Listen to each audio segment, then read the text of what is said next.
Easy, what's up, man? What's up, dude? Another episode of the Aftermath, man, on the air, YouTube, and other platforms. Man, we got one of our frequent guests. He's actually the guest we've had on the most. Our man, Big Debo from My Black Friend, man. Shoot the breeze with him about a whole bunch of other stuff, man. So looking forward to talking to him. Matter of fact, let's go ahead and just bring him in right now. Let's do that. Well, yes, let's. Hey, Debo, you there, man? I love this. We're keeping this in.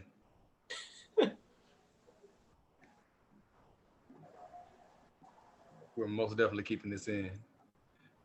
There we go.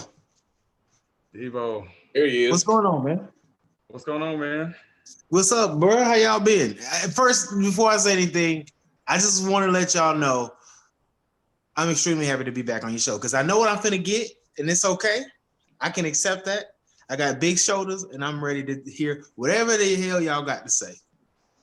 Well, that's good because I mean we were just talking about it before we did just like a brief intro for you to Wait. Time out, pause. Nigga, you got a Saints towel hanging up in the back.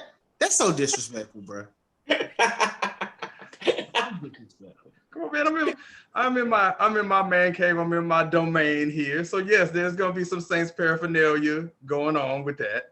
Yes. Sorry. I'm ready. What's up? What y'all want to talk about, man? Y'all want to talk about Braves? Well, we can get into. Well, the first thing I want to do is give you the high budget applause because, and then where to start? That's the question. Well, I was gonna say, are you coming on camera or are we just doing this way? Oh wait. Am I not on camera? No. There you go. There you go. See, my job, we don't use Zoom. We use Microsoft. The other one, Microsoft one. So Teams. I got you. So y'all got me now. My bad. What's up? No, all good. So, man, listen, there's so many places to go through and get into with this. So, like I said, we didn't bring you on here to torture you. You know, we always want to talk to you and shoot the breeze with you about stuff. So it's not just that. So where we could start with, okay, we'll start with the good stuff first. We'll start with the Braves. No. Let's start with the bad. You end on a good note. So let's start with the bad. Let's get it out of the way so we can move past it. And then we get to the good stuff. And then, that's how you end the show off. You end on something good. Okay. All right. So we'll start off with the bad. And the bad has the super bad. Has sadly been your Atlanta Falcons, man. You're this close to winning the championship. You're this close to giving the entire league the middle finger. And for me personally, you're close to giving me the middle finger. Say, what you going to say now? I got me a ring now.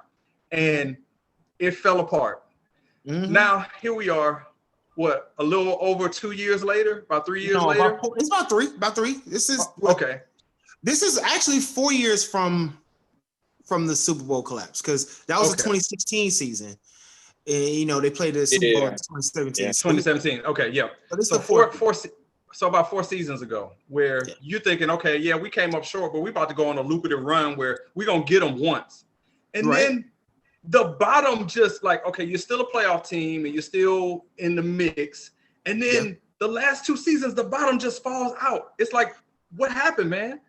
So in my honest opinion, and I'm not a head coach. I've never been a OC or anything. I just play, high school ball, a little park ball, and a little flag football. But from what I could see, the team gave up on their coach because for you to have so much talent, and on both sides of the ball, really, even though I would think the offense was way more talented than the defense. To not capitalize, to make dumb mistakes, to not be able to move the ball, to play really only one half of football, that's a lack of execution or lack of being prepared, right? You can't blame everything on the head coach, but you could blame a lot of it because it starts at the head coach, right? So, for instance, in 2016, we lost the Super Bowl in dramatic fashion, the most ridiculous fashion, and it hurt. It still hurts today. I get mad and angry about it even today. But I couldn't even imagine being one of the people on that team, right? But then you come back next year and everybody was talking about the Super Bowl slump, and then you make the playoffs. And then not only do you make the playoffs, but you win the first round, and you make it to the second round, and you're really one win away from going back to the Super Bowl because we were better than Minnesota that year, right? We had already beaten them. We could have beaten Minnesota. We were one catch away from beating the Eagles, who were eventually the Super Bowl winners that year, right? They were the world champions. Yep. And Julio Jones drops the ball. I feel like it was a bad call, but then again, it's Julio Jones. You got to catch that ball, bro, right? But I feel like the team kind of gave up on the coaching staff at that moment, because at that moment we still had success that year, right? We wasn't as good as we were the year prior, but we still had success. And after that, the bottom fell out. That's when the bottom fell out. It wasn't the Super Bowl collapse. People keep saying it was a Super Bowl collapse. It wasn't. You ran it back the next year, and you were one win away from making the NFC the conference championship, right? Yep. The bottom falls out because the coaching staff was ass. And I'm just being honest with you. I feel like Dan Quinn was not all that he said he was. I feel like Dan Quinn wasn't the defensive genius that he was, that he was supposed to be coming from Seattle. I felt like a lot of the coaches that worked for him in Seattle, they didn't come over to the Falcons when he became a head coach. And that says a lot. Like, if you can't bring your staff when you become the head dog, you hiring Dirk Cutter and, Raheem Morris. I mean, Raheem Morris is better than Dirk Cutter. It's Steve Sarkisian as your OCs. Like, these people were not the geniuses that you thought they were. And, like, I know a lot of that has to do with the GM, which is also why he's gone. And thank God Dan Quinn is gone. Like, I'm not saying Dan Quinn didn't help us. He helped us get farther to winning the championship than any other team in history. But I also think Dan Quinn is soft. And I think that's the reason why the Seahawks didn't win their second title. I think that's why a lot of the defensive players left. And I just feel like the players gave up on the coach. And once you don't have your players, you're never gonna, you're just never gonna get it back. Yeah. Like, they talk that brotherhood bullshit, but then if the brotherhood is really true, then you go come out and play every game, right? Yeah, that's true. You're gonna dog it out with the boys. I mean, yeah, they rallied behind him last year, but last year the end of our season was way easier than the first half. I was about to ask you that. Like, did he extend himself? Because y'all beat some powerhouse playoff teams in the second half of the season. Y'all beat us. You beat the 49ers. But y'all were acceptable for a loss. Like, that's what I'm saying. Like, it's one loss. It's not like we swept the season series, right? Yeah. If we beat y'all twice in that stretch, then I can't say shit. But we didn't. We beat you once. And we beat you coming off of 2 weeks rest. Yeah. We almost expect that. Like, it's division rivals. You almost expect division rival. It's the biggest game of the year every year, twice a year. Yep. So, of course, you're going to be prepared to play the Saints. You know what I'm saying? And Carolina Panthers, like, people, like, I live up here in Carolina, and they just, they think that we have a rivalry with Atlanta. You don't. We beat you all the time. So it's not a rivalry. It wasn't a thing that we would beat you, even though you were 6-2. Of course we're gonna beat you. We always beat you, right? We didn't beat y'all this year, but thank God that was the straw that broke. Historically, the Falcons do beat the Panthers, especially when Vic was your quarterback. I mean, absolutely. It was years, yeah.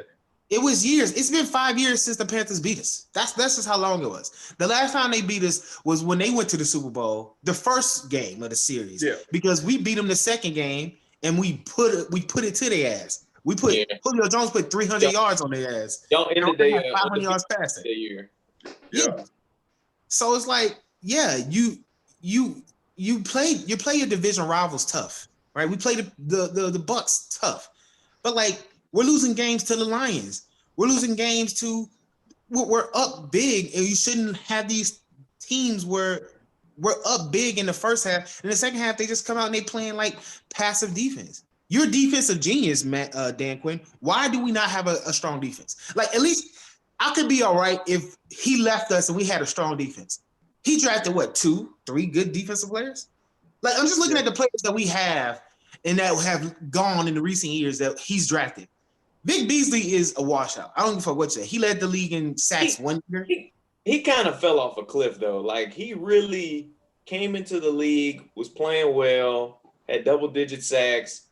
And, I mean, he ain't get the bag. He just kind of fell off. Like, usually guys get paid, they fall off, or they don't But he was good that year he got the double-digit sacks.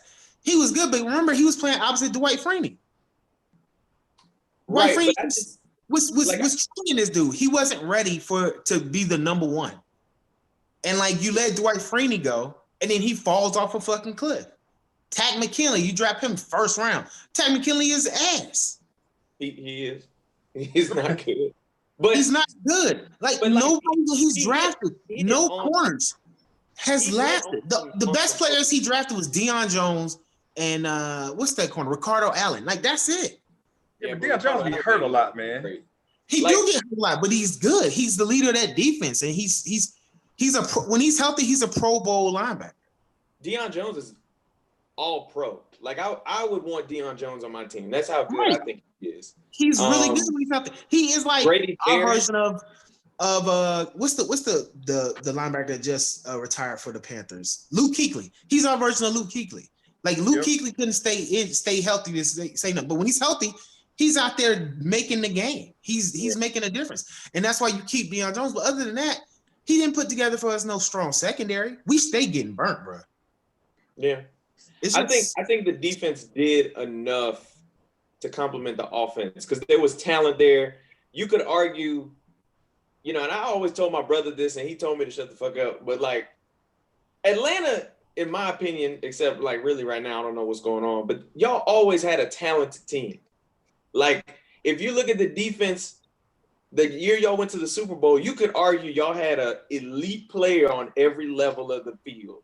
You had Grady Jarrett, you had Deion Jones. Really, you could argue about Campbell was really good for you guys. What's the guy that left and went to the Patriots with the Braves that had like 6 sacks on the Cowboys that year? Like, I forget his name. I can't think of his name. But then in the secondary, when Keanu Neal was healthy, he was all pro, really good. All pro, right. Really good. We did have players, but like the defensive play calling was not good. Like, we would let people come back in games and get scores. It just so happened that we was running a really good offense that year. Adrian Claiborne, that's what you're talking about with the Braves. Adrian Claiborne. Claiborne was great. We let him get away. They didn't want to pay Adrian Claiborne.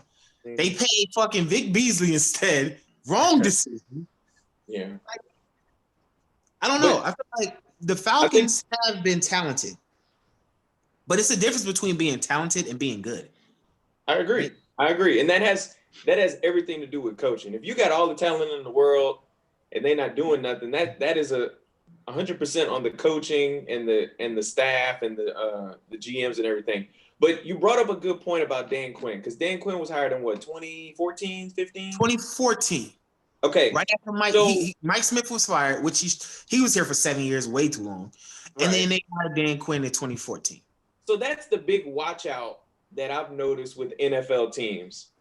And this is no shot at Dan Quinn, but Dan Quinn looked like a defensive genius because he inherited a great defense. Thank you. That's my point. People forget that Gus Bradley was the guy when Pete Carroll got those players. Seattle, they drafted those guys. He developed them. Now, obviously, he picked the wrong job going to Jacksonville, but he left. Dan Quinn inherited it for a year, and they're like, wow, this guy's a genius. And it's like, that's like us doing a group project. 16 does all the work, and me and Debo sitting there like, hey, we great. We great. They forget that, you know, what? He did all the work. You know what reminds me of? You remember when the Bucs won the Super Bowl? And John Gruden was hailed as like this amazing coach. But he won with Tony Dungy's players. Right. Both sides of the ball. Like Tony Dungy put that team together. You saw the Buccaneers do this. One win away. Yep. If you look at his tenure, when he takes them over in 2002, and then when he leaves in 2007, I think they made the playoffs 2 other times that he was there, and I don't think they got out of the first round either time with that. And their records wasn't earth-shattering. They were like a 9-7, 8-18. Gruden is a genius. With coaches, you gotta look and make sure that you're getting what you think you're getting. Yeah. Because it's a lot harder to build something up and make it great than to maintain it. And Dan Quinn did a good job of maintaining what he inherited. And I think that's what hurt when it came to expectations when he got hired.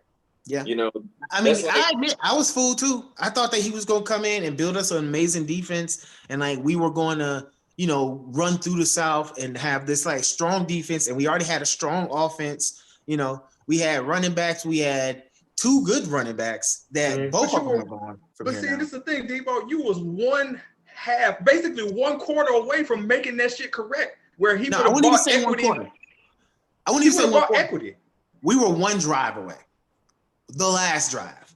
Yep. Yeah. We kick a field goal if we run the ball instead of trying to do 4 straight passes. Now, the offensive line did have some bullshit like setbacks. They had some penalties. But if we run the ball, our running backs were killing their line the entire game. If we run the ball and get in field goal position and score a field goal, we win that game. And Dan Quinn is still the coach today because it's been proven that Arthur Blank is more than patient with his head coaches. Ever since he purchased the team, he's been extremely patient with his head coaches because he feels like they need time to come into their own. And I agree with that. If Dan Quinn wins the Super Bowl, he's not fired today. Even with the same trajectory that we go down, although I feel like the trajectory would be different because the confidence in the team would be different if we win that Super Bowl. But regardless, even if we lost everything, if the last 4 years have been the same, other than the Super Bowl victory, and we win the Super Bowl, Dan Quinn still remains a head coach today because 100%. Arthur Blank is still patient. 100%. 100%. Look at what's going on with us in New Orleans. During that stink of between 14 and 16, Sean Payton kept that job because he won the Super Bowl. Because of that win. Because he would have been any other team, he would have been gone.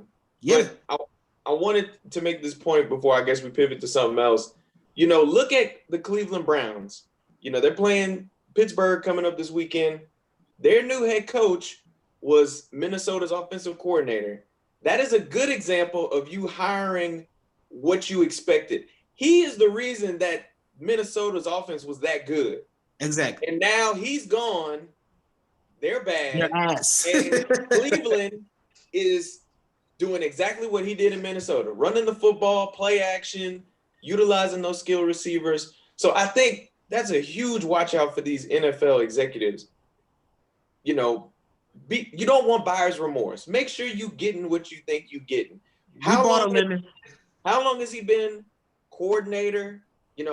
What position group did he coach before that? Okay, if he was a receivers coach, what do those receivers look like on that team? Right. Are they garbage? Are they good? Because if they bad, that kind of gives you a hint of what you might be getting. So I think you got to Minnesota. They look incompetent. The current position. Yes. They look incompetent on offense. Listen, they had the one win over, and I know y'all got some real heat with Minnesota. Y'all got some real. We do.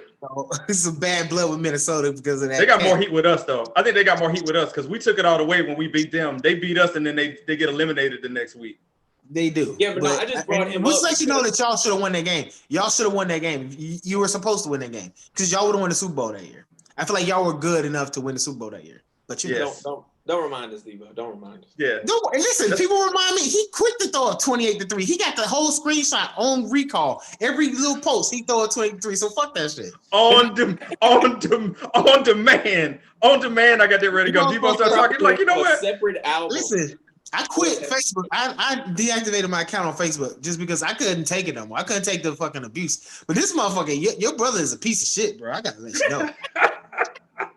He's a real piece of shit. He my boy too, but he a piece of shit. He know it. It's part of my charm, man. I guess that's what it is. Piece of shit, bro. That's what he is. The sad part is you're not the first person to tell me that, so I really don't know where to go with this.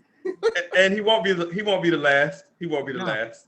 Nah. So we talked about the Falcons, and we got like a lot of stuff that we want to get into with you because you're a jack of all trades. And if you want to check out more from Big Debo, go to radiocircus.net. His podcast, My Black Friend, they drop podcasts periodically, but they had a new episode that came out. Exclusive. We got a new episode coming out on Monday, so Nice. All right, back-to-back weeks. Hold on. F all that. Go friend this man on Facebook. The guy below me, go friend him on Facebook. If you want some real entertainment, raw, hilarious, but logical at the same time, Friend this man on Facebook. Listen, my post will be random from like talking about politics to be like talking this man about. Will talk about TV. He'll talk about the fly on Mike Pence's head. I mean, whatever you want. Whatever you can do.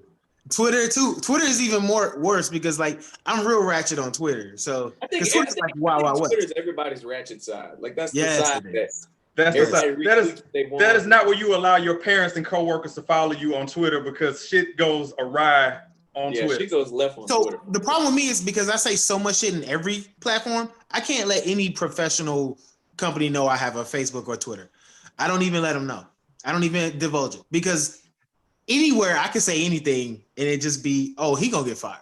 But that's what makes it great. That's what makes you who you are, man. Yeah. And you know, we said that before. Like the world needs folks like Debo who just say whatever's on their mind whenever.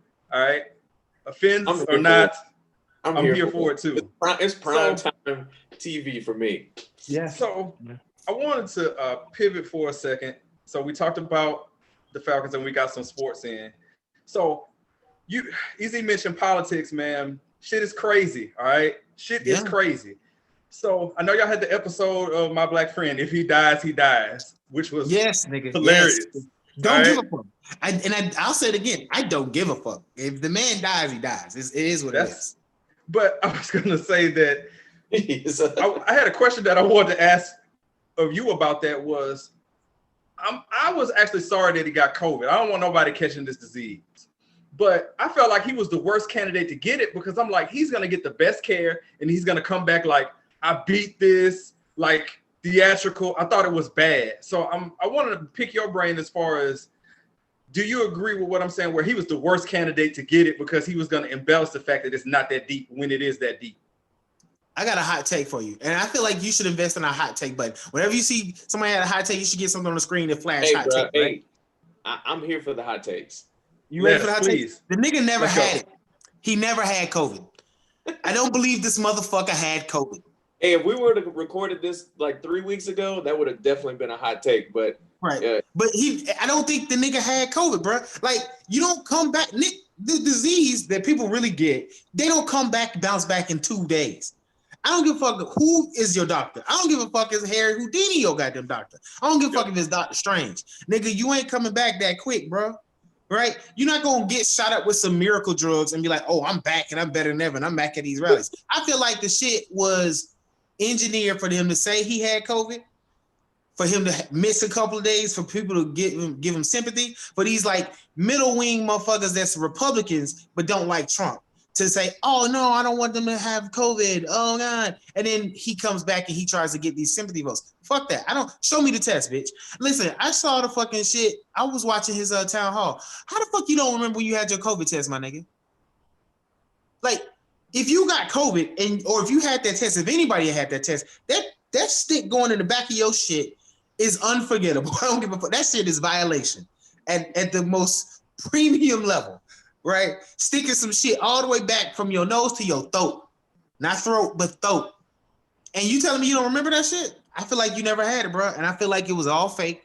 And everybody was quote unquote concerned. Yeah, I hope he get it. I want the nigga to get it. Don't give a fuck. He needs to get what he's been giving people and let them feel how I really feel. Will it work? Will this stunt work to help him get reelected? Or do you think it's over? Here's my problem. This is the problem I have. All right. 2016, me and Danny did a show about it. And I predicted that Trump would win the presidency just because I felt like white people that are not educated were so angry about Barack Obama winning the fucking presidency. And that's what happened. They came out and they voted. And they weren't going to vote for no woman. They were not voting for a woman right after that. They was not voting for a woman. And what's most disappointing is even Caucasian women wasn't voting for Hillary, right? You would think that they would vote for Hillary, especially after Donald Trump, it came out that he was like grabbing by the pussy. Like that shit didn't faze him at all. And also too, this, him getting elected wasn't a reality yet. A lot of people slept on the fact that it was a possibility, but not necessarily a reality. Right. And, I told 16 about this. I said the same thing. I was like, I would not be surprised if he wins. because the people that supported him back then, and they're probably, obviously there's still people that do. Still the same They people. were passionate about that shit. They loved him. They had signs. They were open about it. They was fighting people in the fucking arenas, man, during his fucking rallies. Yes. Whereas like, they was like punching people and fighting people and inciting violence. And like, it's crazy to me that shit can go down in an election and during an election and people be okay with it. But that just lets you know how fucked up America is. But then check this out. All the people that you talk to that are supporting Hillary Clinton, you either got, she's not great, but that's what I'm going for. Or I don't like Trump, so that's what I'm voting for. That's a sign right there. If you're not even that passionate about your candidate, if you're not like really, I wouldn't even say 100%, but at least 90% invested, that's a problem right there. You add that along with her arrogance. She was very arrogant because she did not think she was going to lose. Yeah. You know, Bernie, they just had a very contested Democratic primary.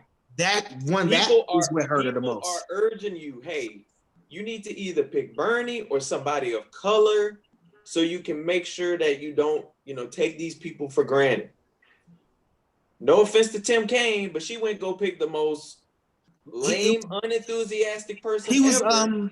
He was what we call, he was sawdust. He was completely just blank slate. Like you ever seen that meme where it's a SpongeBob meme and there's fire all around, or maybe not SpongeBob, it might have been Adventure Time, but there's fire all around this dog and he's sitting there, it's like, that's fine. This is fine. That's Tim Kaine to me. He's just completely oblivious to anything.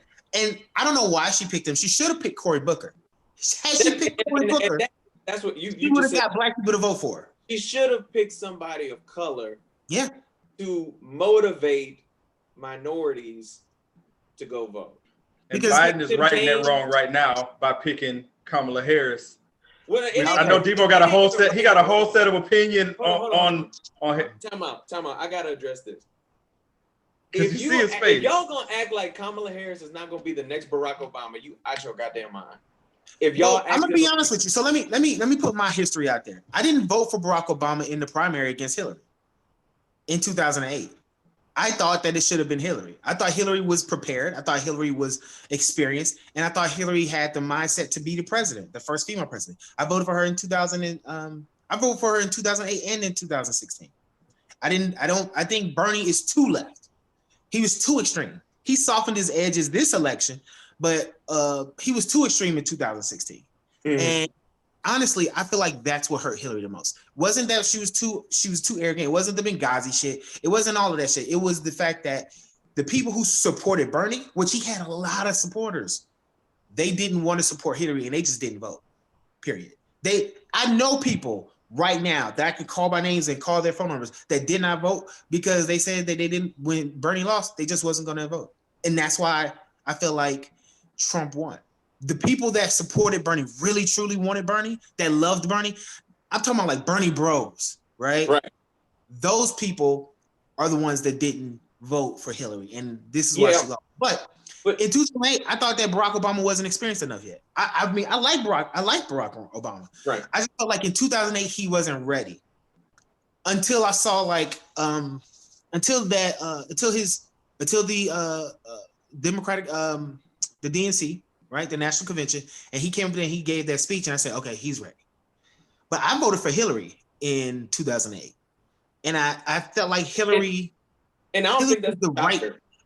I feel like Hillary would be the person. A lot of black people did. Hell, John Lewis endorsed Hillary Clinton until she lost Georgia, and he was like, well, my state just voted for Barack Obama, so now I got to go with Barack Obama. Yeah. I mean, the Congressional Black Caucus endorsed Hillary Clinton before they obviously pivoted to Barack Obama. Because they just felt like Barack wasn't ready. He was young. He was like a two-term senator or one-term senator or something like that? He was in his first term. He was in his first term. So it's like, I felt like he wasn't ready. I felt like had Barack Obama not ran in 2008, if he had ran in 2016, he definitely would have got all the votes, even though he got all the votes anyway. But I feel like he definitely was going to win, and I would have voted for him then. But Hillary, she lost to Barack. Barack put her as the Secretary of State, which was the smart move on Barack. Yeah. And then she should have been the one to win 2000, especially since Biden didn't want to vote. The most qualified person, not woman, not man. Most qualified person now Joe Biden is, but most qualified person to ever run for president is Hillary Clinton. People didn't want to hear that shit, man. They don't want to hear that. They don't want to hear. They didn't want to hear that shit. They dislike Hillary so much for things that really is not always her fault. It's a lot of it is her last name. It's her last name. A lot of it is her last name. It's her last name. And they didn't like the fact that she stayed with her husband. They wanted her to be like, nah, nigga, fuck you. You cheated on me, bitch. But that's not how you run shit. You know what I'm saying? That's not how you do shit, especially on the politics side. So I guess I'm going to say this. When did the turn happen where everybody was like, we don't fuck with the Clintons no more? Because like literally, I feel like this just happened before 2016. Because if you talk to any of your grandmas or your uncles or whoever, everybody loved the Clintons until she ran for president. Everybody loved Bill. Everybody loved Bill. So I don't know what happened. I don't know what happened with Hillary because Hillary's still winning her fucking state Senate race. She was like a 3 or 4 term senator. She won that seat like 4 or 5 times. So it's like not people don't like her. I feel like people love her up north, but the South they didn't like her. And black you want to trigger these Karens out here. Mention something about Hillary, and then they will just read you a list of things that they do not like about her. They could never side with her, never vote for her. It's just not happening. It's funny to me because white people will down Hillary quicker than they will down Sarah Palin, which is astonishing to me. Clearly the worst person to ever run for a vice presidency or any type of office of that. It was John McCain's his biggest mistake is choosing her as his running mate. He should never have he was a competent candidate. I mean, party lines or not, John McCain was qualified to be the president. But you can't have you can't have somebody like Sarah Palin on your ticket. The difference between John McCain and every other, except for Romney now, but every other Republican presidential candidate since then is he was the most willing to work across the aisle with Democrats because he has. And I felt like if John McCain won, I would have been all right with it. But people hate Hillary. But you know what's funny? People hate Hillary so much for random things. And I don't want to say I hate Kamala, but I definitely dislike her. I do not trust her. Like, I trusted Barack Obama. And like, I think a lot of black people vote about who they feel is the most trustworthy. And I like a lot of people, period. But I don't trust Kamala Harris. The point I was trying to make earlier about her, I think the Democratic Party has Barack Obama-like envisions of her. I think that's what I think that's their plan long term. I'm sorry, but if you look at the list of people that were on his list, throw race out of it, you could argue she was the most qualified. I would say no. Well, that's because Elizabeth Warren wasn't on his list. And right, but I'm saying on the list, if you look at all those people that were rumored, she was easily the most qualified. She was the most qualified. Like nobody else had done any type of like Suzanne Rice. I thought Suzanne Rice would have been really good, but she has never won elected office. She went to Stanford, but you know, I mentioned on the show, all you would have heard from them all Benghazi, the emails and the blah. Yeah. So you don't want them problems. She would have lost. Kamala Harris has been a district attorney. She was the district attorney of California. She's been a senator. She has a lot of experience. And I felt like compared to the rest of them, she was like the safest choice. Because like Karen Bass would have been good. Yeah. But she's got all these crazy comments about Fidel Castro and all this far left stuff. So they trying to take as much pressure off of Joe Biden as possible. She was the safest pick. Yeah. And the most qualified pick based on the list of folks that were on the list. And let's be honest, Joe Biden is looking at everything that campaign did wrong in 2016, and he's checking it off. Okay, they didn't pick a person of color. All right, we need to pick somebody of color. They sleeping on. She need to be a woman? Yeah. Oh, okay, we're going to go campaign there. They don't want to talk about eliminating student debt. Okay, I'll talk about it. Like all the stuff. I feel like he's talking about. I feel like his platform ain't nothing but watered down Bernie, and that's the problem. Yes. I feel like, and that's smart to get elected, but then you're gonna have to like work with these people once you get elected. And I feel like if all you're gonna do is have watered down Bernie, then he needs to be in your cabinet. He needs to be in your administration somewhere, somehow. I think he will, because that's a chess game too, right? Because I was reading an article on Politico, and they were talking about, hey, this is what the Biden cabinet will look like. Elizabeth Warren would be a great fit in that cabinet in some type of position. I voted for Elizabeth Warren this year. I didn't vote for Biden. I voted for Elizabeth Warren. But the issue with her is, her state has a Republican governor. So if you take away her Senate seat, guess who's picking her replacement for the time being until you have an election? The governor. So there's a lot of chess involved in that, because if you pick Bernie Sanders, I think, if I'm not mistaken, the governor is a Democrat there, so you don't have to worry about that seat. So it's a chess game there. They're going to have to be very smart on how they do that. Yeah, I just felt like Bernie is too extreme for the moderates, the people that actually have the election, the swing voters, as they say. He's too extreme for those people, and that's why 2016, though, he wasn't. I feel like 2016, because he learned. He learned from. He did. But that's what I'm saying. Like, for me, I voted for him because I thought he had some good ideas. Now, look, I ain't trying to get taxed out the wazoo, so I wasn't a fan of that. But I just felt like he was very honest. He was very straightforward in a lot of his stuff. This guy marched in the civil rights movement before it was cool. He did. You know what I'm saying? Like, there's photos of him doing it. I thought he would have been a good fit, and a lot of those people, like you said, to your point, they didn't go vote for anybody. And the ones that did go vote, they voted for Donald Trump because he represented something different. Yeah. They were trying to between those two candidates.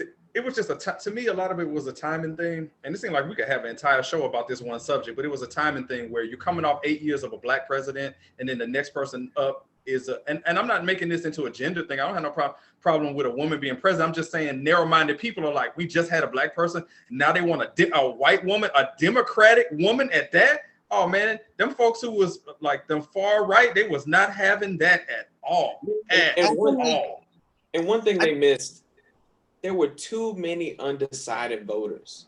Yeah. If you looked at the polls, Hillary Clinton 44%, Trump, 41, 39. Right. But there was so many undecided voters. And that's the news fault. I feel like that's the news fault.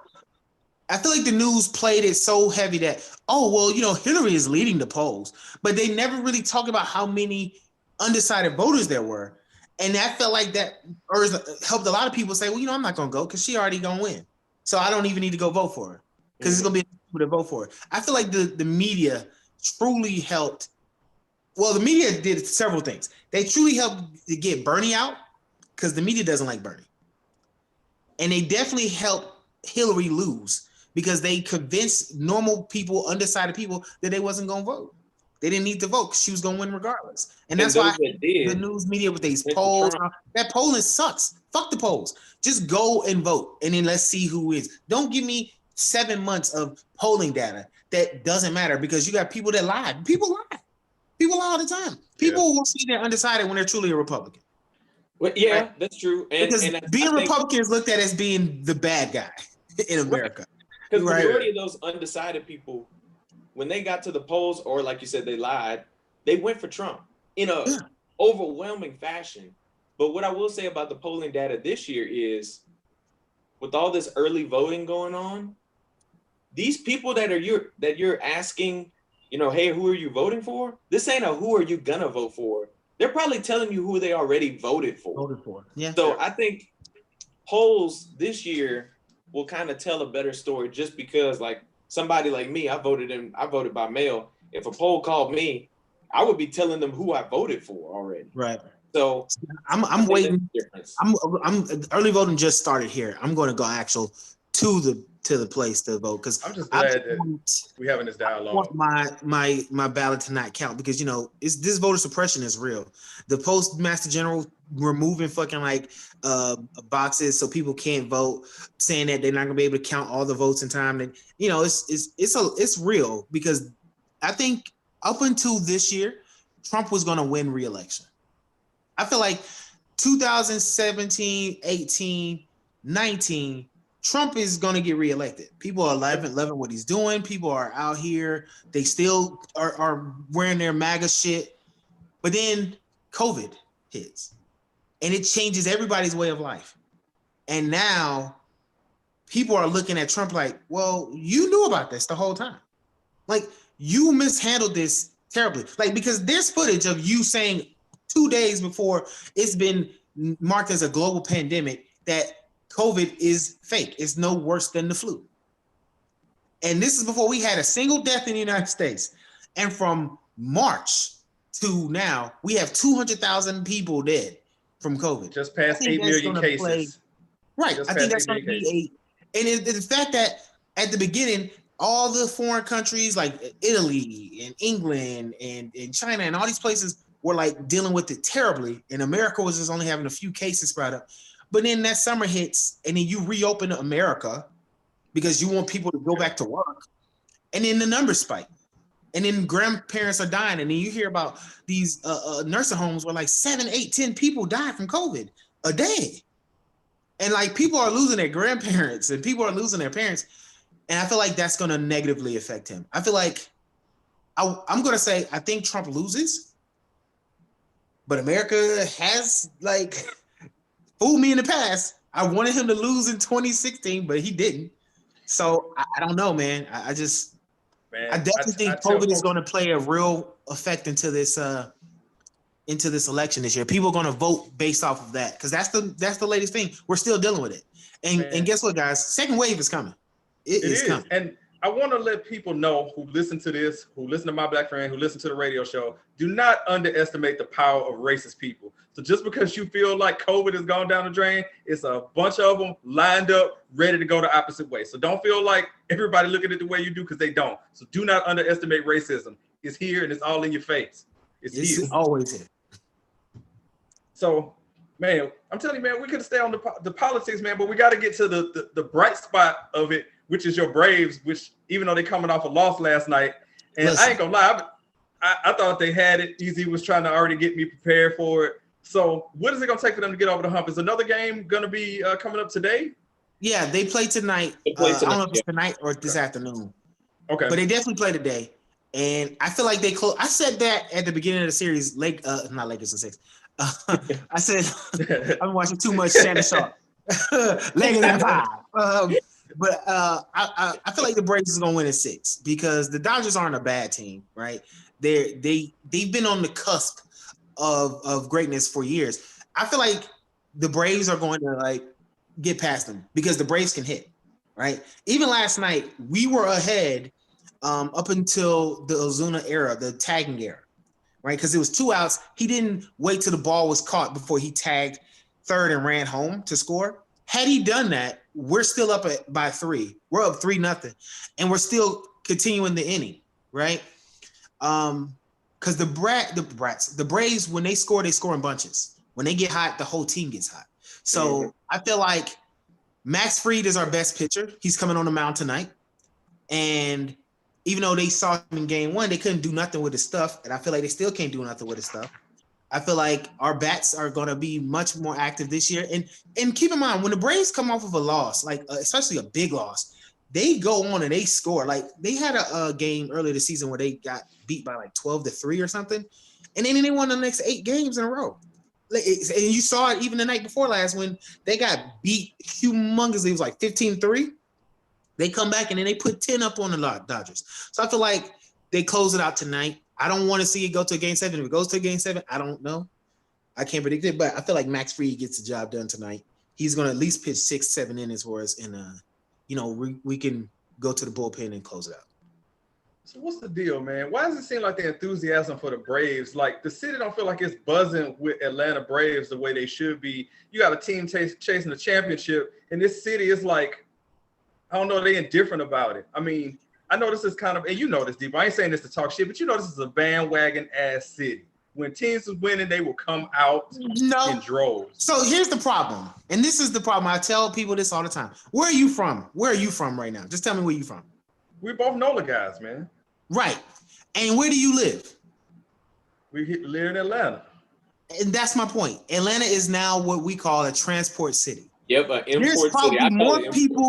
There's more people living in Atlanta now from other places originally than there are actual Atlantans. Me, I am from Georgia, and I don't live in Georgia anymore. I moved to Charlotte because the competition is so fierce as far as the job market goes. But there's more people that live in Atlanta that moved to Atlanta to retire or moved to Atlanta for a better opportunity.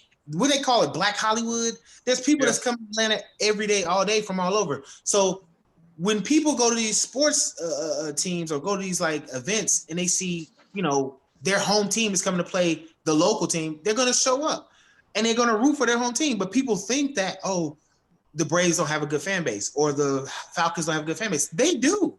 It's just that they are not always at the game. Now, I can say this. COVID has changed a lot for people in the way they celebrate the team. With the bubble in baseball, they have, speaking of which I need to, you know, dig at MC. He said bubbles can't work. He said bubbles can't work, but okay. But even with the bubble in baseball, they're playing in Houston, so there's not a humongous, fan base in Houston for the Braves. But they got some people that's coming out just because they want to see baseball live. Had they been playing at home, I feel like it would be a way better turnout. So I'm not saying that I don't know what it's like because I'm not in Atlanta right now. I can't say that people are enthusiastic about the Braves, but you got to keep in mind there is a history with the Braves. And and don't get me wrong, I ride for all my Atlanta teams, but I was a very much staunch baseball fan when I was younger. And I remember 92, 93, 94, 95, 96. I remember 91. I remember Sid Bream chucking around home and getting us to the World Series. Then I also remember Charlie Lee Brandt giving up a home run to fucking Kirby Puckett. And that's not even the worst one. That's not the worst one. Because I can admit it, I was a huge Braves fan coming up because TBS was everywhere. Me and my grandfather used to watch Braves games. Man, that 96 World Series broke me, man. How you up 2-0? You're up 6-0 in game 3, about to put the whole thing away, and the whole bottom falls out. I was like, I'm done. I can't with this team no more. It's the curse of Atlanta sports. We lose leads.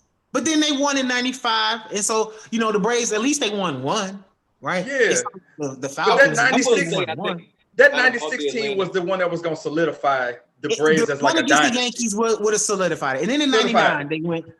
But that is the Braves. And so there's people that like my age that remember those Braves teams. And then they've been dealing with the fucking drama from the Falcons for the past 4 years. So they know what it's like. And then the Hawks have been ass for a long time.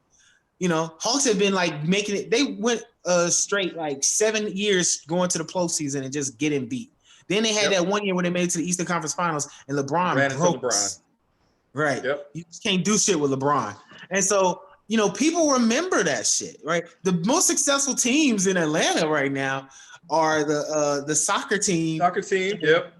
You know what I'm saying? The soccer team, and then this who else won? Oh, the Georgia, University of Georgia. Yep. They choke artists themselves. Right? Yeah. So they're consistent. So they consistently get there. I want to give you a chance because I did admit to Easy and I've done it on the show, but I wanted to give you a chance to give me the business about me saying that the bubble wouldn't work because I've been genuflecting at the altar of before we get to doing Don't At Me, I wanted to just go ahead and let me have it because I was wrong. I was loud wrong. Yeah. I need you to say word for word your thoughts of the bubble now, what you told me off air. Okay. So I told Easy off air, Debo, no shit. I said, the government needs to consult Adam Silver for the job they did because they had no COVID cases. They did it right. They did it perfect. There's no way they could have done it any better. I was wrong. They were right. They were damn right. And I feel like they could have done a couple things better. But as far as the implementation of people being healthy and not getting sick, you're right. They couldn't have done that any better. They couldn't have done any better. I feel like they could have picked a better spot. Florida, I feel like the floors in watch these NBA games, and I'm not a huge NBA fan, but I watched every damn near bubble game because it was basketball. It was something to watch. And listen, man, those floors in Orlando was terrible. People were slipping and they were just bad quality floors. But I feel like the bubble could happen again. I feel like you could do the bubble again. In basketball, maybe a little bit longer, having more breaks in between games. Yep. Because it was fucking great. Just watching like 3 games a night, 4 games a night. Just beautiful. But you was fucking wrong. Because I told you it was gonna work. You know what I'm saying? I fucking told you. I said they do this shit in the Olympics every 4 years. They can do it. If any sport is designed to do it, they can do it in basketball. Right? Because you only need a certain number of people. You don't need to have a whole sideline full of motherfuckers like football. Yep. And you don't need to have a whole dugout and wide area like baseball. Even though baseball's bubble has been pretty good. They've had some COVID cases here and there, but they got their shit together and they've been doing it pretty good since. And they even got people coming into the games and it's spaced out and it looks nice. Even AEW, they got people coming into their fucking wrestling events. Yep. And they're doing their shit right. They haven't had any COVID cases. So, I mean, the government does need to look at these sports shits, and N16 needs to apologize to me right now and tell me that I was right and he was wrong. So Debo has. And you say my whole fucking name. I don't give a shit. You can say my whole name. All right, so Debo, man, you were right. You came on the show, so I was wrong. I apologize, man, because I attacked what you said about the Olympics, and now this shit is documented. Man, and he's probably your best point. He tried to throw straight into the gutter, because I agree with you. Yeah, I remember. I didn't even think about the Olympics. You were like, but they do this at the Olympics every 4 years, and I was like, that motherfucker got a point. Damn. So it's documented. He got me on that one, man. I can't even front on it. So Debo, you got one up on us, man. So we definitely we're about to get into Don't At Me right now. Definitely have to do a part 3 where we talk some pro wrestling. And we gotta come on My Black Friend and do a mashup, man, one of these days, man. Listen, we've been talking about it. I was talking to Danny about it. We was talking about it a couple of days ago about possibly reaching out. And all we gotta do is set up the time. You know what I'm saying? I'm busy pretty much most of the week, but weekends are free for me. I just need to make sure there's not a weekend that my girl is working. Right. You know, she's an essential worker, but as long as she's not working, we can hook up and we can do it. We can do a video, or we can do, you know, just straight like audio. Yeah, Danny can record it if we need to. It's something that we should definitely do. I definitely want to get him to talk to y'all because, you know, he's a Dallas fan. Oh, for God's sake. And I was going to say, we got the perfect name for it. When we mash it up, we call it My Black Radio Show. Bam. There it is. Yes, nigga. That shit would be lit, nigga. Damn yes, right. On the air, we have creativity on the air. Yes, damn right we do. Collaboration. So, Debo, before we get into these hard-ass Don't At Me questions that I got for you, can you please tell the people where they can find you on social media and where they can find your podcast, because they need to be listening to what you and Danny have to say, man. Unless you're you can find me at on Twitter at _Big Debo ATL. You can find the show's Twitter account at Black Friend Show on Twitter. We even got an Instagram account for the show, My Black Friend on Instagram. I post just random dumb shit on there. You might see me post some shit about poop, or you might see me post some shit about pizza. You know what I'm saying? 2 P's, they cover. Well worth it. You know, obviously you got to figure out one goes in first and it comes out the other. But yeah, man, and let me get a quick plug in real quick. Not too long ago, we was featured on the Huffington Post. Me and Danny actually pulled us in to write an article about friendship or interracial friendships. And so how is that beneficial? So if you can, check that out if you want. The link is in the on the Twitter feed. Check it out. You know what I'm saying? Your boy Debo out here. I'm internationally known in this motherfucker. I'm kind of famous. I'm gonna put the article. Look, that's a real. I'm gonna put the article in the YouTube description for people to watch it so they can check that out. Yeah, you know what I'm saying? Your boy famous. I'm out here. I'm doing big shit. You know what I'm saying? I know. I'm surprised I was still able to grab him, but you know, I will give Debo credit. He told me, man, ever since we've been friends, he was like, man, anytime you call me to be on the show, I got you, and this ain't no different, man. Because I knew y'all was gonna roast me today. I knew it, Shawty. I was like, listen, I know they calling me about the Saints and shit. We always want to shoot the breeze with you, man. Look, in all honesty, yeah, we 3-2, but we have nothing to brag about at this point. Nope. No. We had to struggle to beat San Diego the other night. That's a whole great. Listen, y'all three wins from being.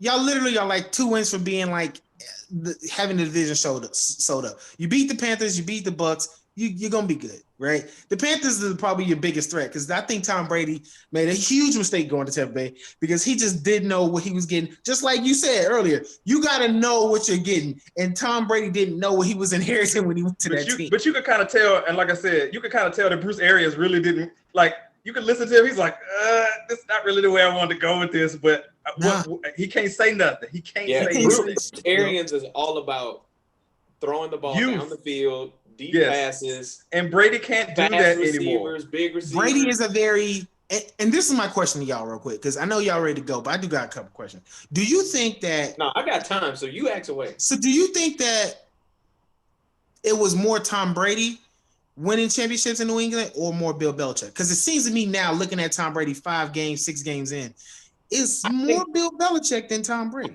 I think this season is going to give us a good understanding of answering that question. Because to be honest, I think the Patriots are 3-2. They have 3-2, 4-2, something like that. 2-2 or something like that. So they haven't really been that great either, even though I think Cam has played great for them. Listen, Cam doesn't get COVID, they win another game and they're in the top of their division. No doubt. So I think this season is going to really help us understand to answer your question.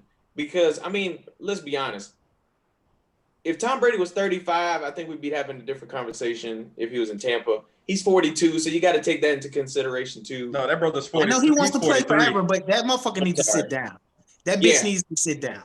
But I think this season is going to help us answer that question and kind of give us a understanding. But I do think I'm leaning towards Bill Belichick's just a great coach.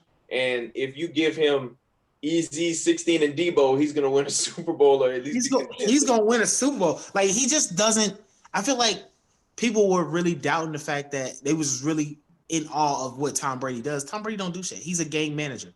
He's not a baller. He doesn't go out there and just chuck it and just do a bunch of shit. He's a manager of games. I think would have helped Tom Brady if he had more 07 seasons where he was just like slinging that shit. Yeah, but I'm saying that's a cheat code.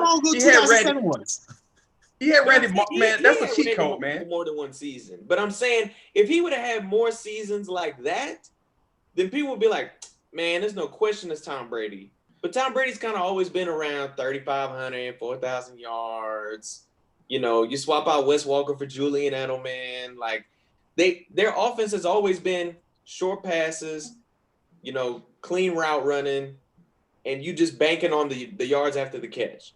Right. They have decent running backs or whatever that can serviceable. I want to say decent. I say serviceable running backs. Right. You know, whenever they get a real star piece, like had Antonio Brown stayed there, maybe we would have saw something better out of Tom Brady. I just feel like probably would have. I feel like Tom Brady, even with the weapons he have in Tampa Bay, he's doing better than what that last QB was doing, but not that much, right? Because what's his name? Winston. Yeah, Winston had like 5,000 yards last year. Yeah, 5,000. He was balling. He 30 and 30. But he was balling. He might be next. He might be next up for us. So we're gonna see where that goes to. But man, Debo, I'm telling you, man, I got these don't ask me questions, man, and they hard as hell. And I want to know your thoughts on them, man. While we up here talking about Brady, forget Brady. He in the division now. Get him out of here.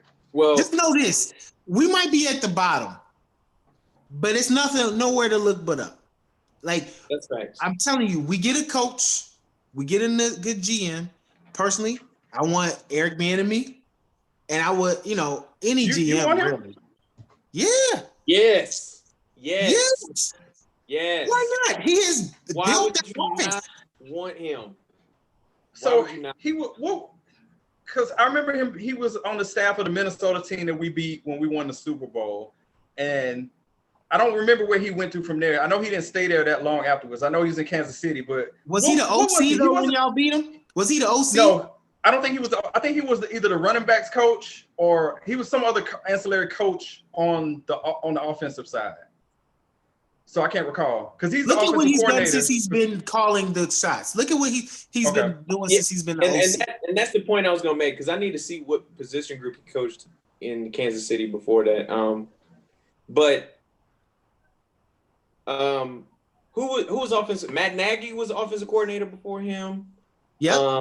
And there was somebody else that's got a head coaching job that was the offensive coordinator for them and left. He did that. He's doing a better job than they did. Yeah. So, this is the reverse of my Gus Bradley, Dan Quinn example. He inherited that offense and gave Pat Mahomes the MVP, and they won a Super Bowl with him calling the plays. So, clearly, my son just snuck in here. Say hi, Mason. What's up, Mason? He still got his night clothes on. It's Saturday. We don't give a fuck. Yeah, it's cool. Before he was the offensive coordinator, he was the running backs coach for Kansas City. And he did great with him. Just FYI, Kareem Hunt was a running back on the Kansas City Chiefs. Facts. I know he's a rapey. I know he's really, really good. He's really good. Just throwing that out there. So of course we want Eric Bieniemy. Like we need somebody who's going to rebuild the offense. Especially if we're going to move on from Matt Ryan. We're going to need somebody that's going to rebuild the offense and just. Hey, bro, go get Justin Fields or go get my boy Trey Lance. Thank you. Why don't you be the coach of the Falcons? Because that's what I want. Justin fucking Fields, nigga. That's what I want. No disrespect to Trevor Lawrence. I think he's going to be great. But Justin Fields is literally a 6'1", 6'2" Russell Wilson. But fast. And he's from Atlanta. NFL team, draft he's him. from Atlanta. Like he's from Georgia. What better fucking story is it to bring the Georgia boy home and let him do his thing? And not only are you righting the wrongs of the Falcons, which I would hate to see, but you righting the wrongs of the University of Georgia. How the hell did you pick Jake Fromm over Justin Fields? I have no clue. I don't want to right Georgia's sports wrongs ever. But check this out, Debo. All right, so when you pronouncing this, is it en route or en route? En route? Who says route? Unless you're from fucking England, which a motherfucking pick up en routes. Like, fuck out of here. Don't at me on that shit. That's crazy. En route. Ugh, who says routes? Hey, how do you spell "in" though? It's E-N, right? E-N. Okay, I've seen. Like, it's not like I-N, like you're going in somewhere. Yeah, en route. Yeah. It's E-N. Yeah. All right. All right, Debo. Pancakes or French toast? So here's the problem. I don't like either. I hate maple syrup, but I would say French toast over pancakes. Because pancakes have to have syrup.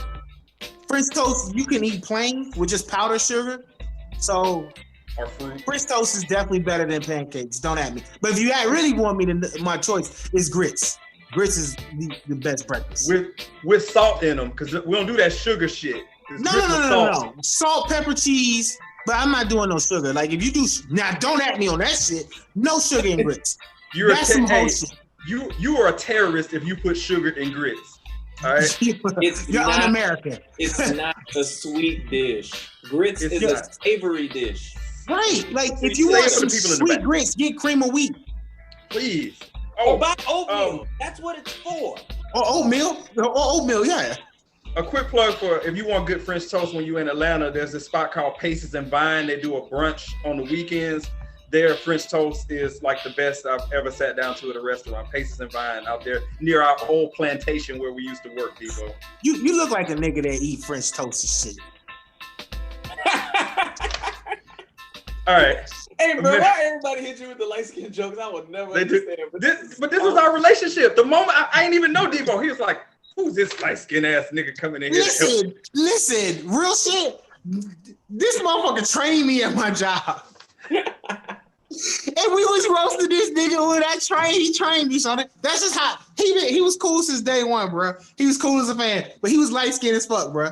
And I had to let that nigga know. So. And he let me know from day one, and we've been cool ever since. Anybody who can talk good shit, they are my people. Hey, that's the realest people, bro. The ones that tell you from day one. Here's the next one: American Dad or Family Guy? Mason, which one is it, American Dad or Family Guy? Family Guy. Family Guy. Yeah, don't at me. American Dad is good just because I like Roger and Klaus, but everybody else can suck a dick. I don't like anybody else on that show. And Family Guy, they have so many characters. Stewie is probably the best character.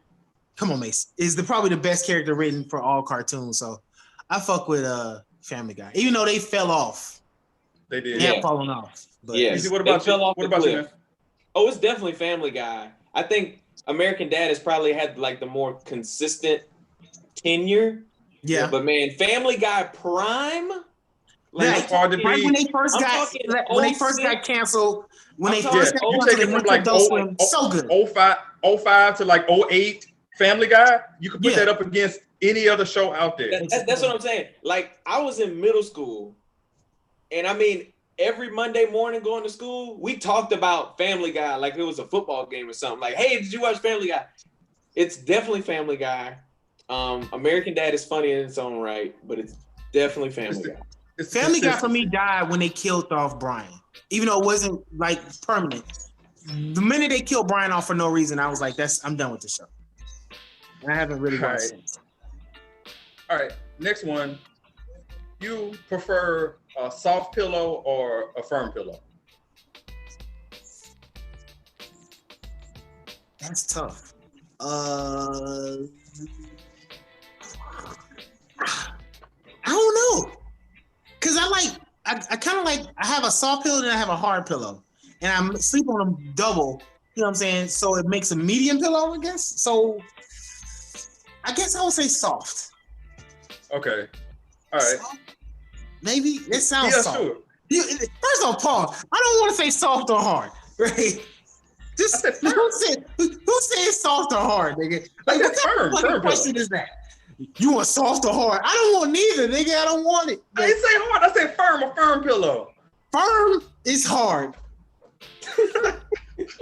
All right. We're just gonna skip that one. Debo had to find a way to kill that. No, right. we're keeping that one in. That's funny. Keeping that in though. We're not editing that out. Keep it in. Just keep it in. Official answer: firm. All right. Easy for you. It's definitely soft. I don't see how anybody sleeps with a firm pillow. You next. So I sleep with a firm pillow. Stack. I got a big head. You know what I'm saying? So I gotta have something to like keep my shit. Because soft just kind of fold into it. Then the pillow be like on the side. I need to be. Yeah, I need neck support. I sleep on my back, so I need neck support. Right. All right, last one. This is an interesting one that just came about the blue. When you get takeout food, what do you want to be called by? Your name or a number? So it's like, hey, pick up for Debo, or hey, you're number 37. So which one? Oh, my name. Because if I'm a number, then I'm a slave now? I'm just a number to you, motherfucker? I'm in the prison system. So now, what you trying to say, nigga? Like, fuck that shit. You take my motherfucking name down, bitch. Or at least, if you gonna call me by a number, you call me by my phone number. Like, I've been to restaurants, like, takeout, and they be like, oh, 993 or whatever your last 4 digits is. So, yeah, call me by that. But, take my name down. It's not that hard. And then why don't people know how to spell Debo? Like, it's Debo. Like, what are you doing? They really say, like, Debo?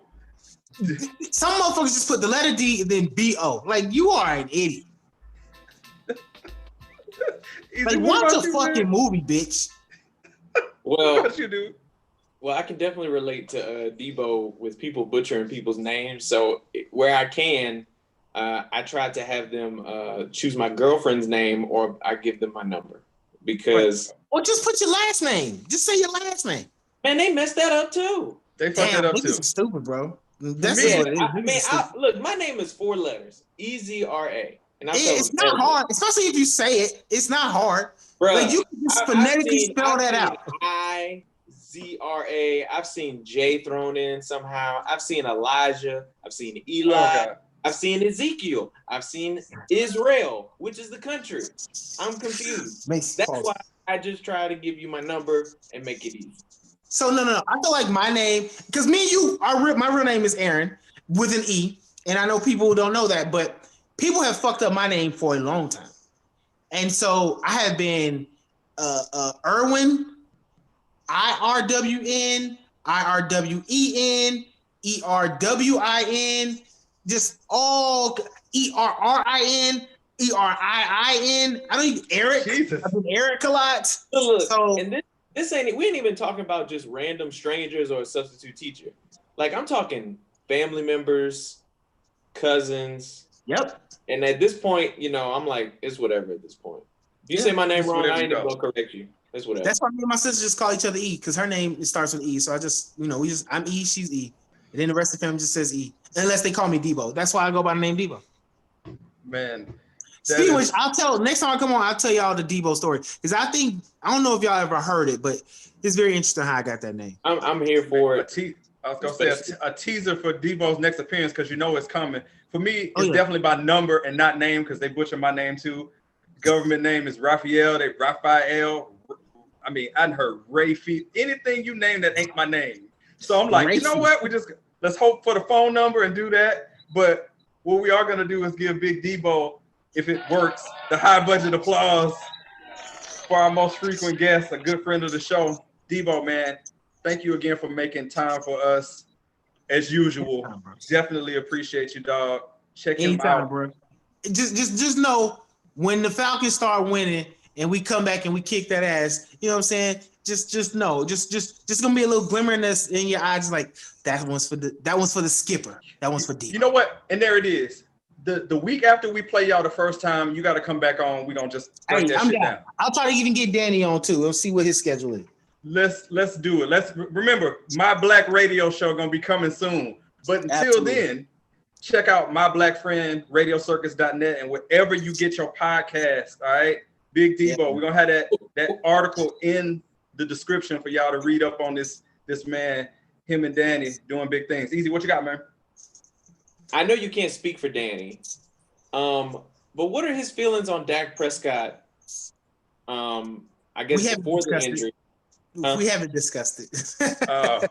we because it's a sore spot. Right? A lot of Cowboys fans didn't fuck with Dak and found he loved that. No, Danny did love Dak, he's a Dak fan. He's very practical when it comes to his team. Like he's not like me where he's blinded by like his team and the awesomeness of the name. He actually really truly like is a real football fan. He's a fan of his team, but he knows what the expectations are for his team. More importantly than that, though, he's not a bandwagon. He's been a Cowboy fan since I've known him. It's been 10 years since I've known him. So he went through the terrible times of being a Cowboys fan. So these are the terrible times.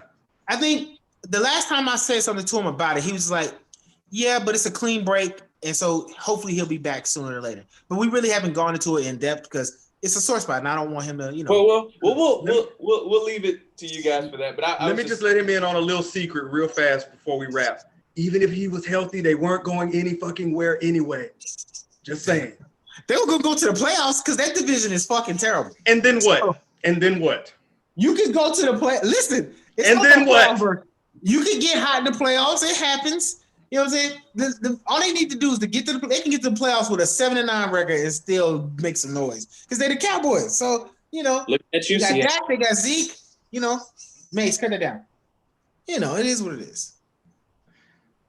Well, again, Debo, appreciate you, man. Always making time. You know you're my guy, man. Shirt, bro. Cesaro, the wrestling purist. That is. We're gonna talk some AEW next time. I just got in the mail today, nigga. I was like, ooh, I got these in the mail today. I'm gonna wear this shit right now. Yes, sir. We're gonna talk some pro wrestling next time too. So we'll have Debo back on after the Saints play the Falcons. Facts. So appreciate it, Debo. Hey, anytime, bro. Let me go get him some eat, man. I'll holler at y'all, bro. Yes, sir. Later. Yes, sir. That's Big Debo, my black friend. Easy, man. These aftermaths keep getting better. We cannot have that man on this show enough. We really can't. And we could talk to him about any and everything. I was gonna mention I wouldn't be shocked if that Braves series goes 7 games because I think both teams are just really great. But I'm sorry, bro, but it looks like the Braves are gonna be going to the World Series. I'm wishing it on their demise, so we're gonna see how that turns out. But as usual, man, I appreciate you doing these aftermaths, man. It's a lot of fun kicking it. Hey, no problem. I'm about to go sit down and watch a bunch of college football. So yeah. All right, go ahead and support that slave labor. But speaking of support, make sure you support the radio show. All right, We're on YouTube and all the streaming platforms, so make sure you check us out. Check out ATL Divas YouTube page. Search for Cassandra Octavia. Cujo has his snack plug page. Just search for Cujo. And don't forget about us, the radio show, on just everywhere. All right. And for the record, I'm not a big Oregon fan. I just think this hoodie's like dope as shit. It looks nice, man.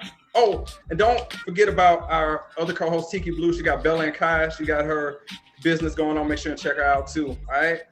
That was Big Debo. Huge Braves fan. That's why we haven't seen him. Hadn't heard from him in days because he is fully entrenched in Braves playoff baseball. But again, appreciate Big Debo for coming through. Appreciate you, EZ. Man, this was a lot of fun, man. Looking forward to the next Aftermath coming up soon. And we'll catch y'all soon, man. So you go watch your slave labor. And I'm out, man.